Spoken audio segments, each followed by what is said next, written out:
How to enable two-factor authentication on Wise. In order to enable two-factor authentication on Wise, first thing first, you want to log into your Wise app.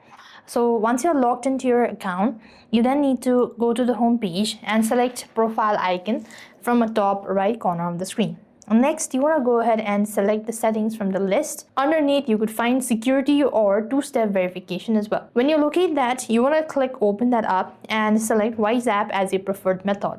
Or you could also use third-party app like Microsoft Authenticator or Google Authenticator as well.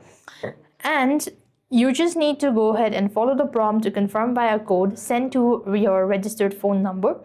When you're done entering the phone number, when you're done entering the code, all that stuff, you will have successfully enabled two-factor authentication on Wise app.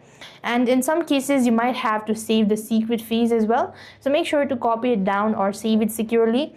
And that's how you can enable two-factor authentication on Wise.